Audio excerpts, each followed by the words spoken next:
Good morning বন্ধুরা।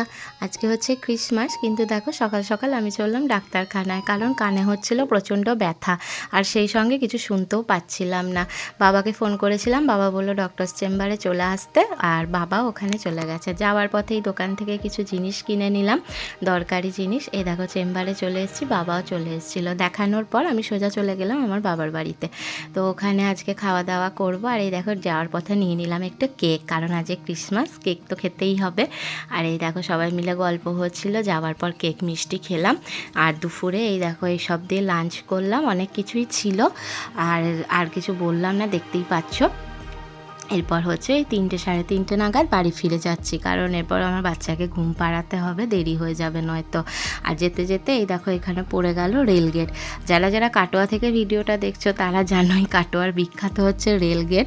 অর্ধেক সময় রেলগেটেই প্রায় সময় নষ্ট হয়ে যায়। তো চলো আজকের ভিডিওটা এখানে শেষ, টাটা।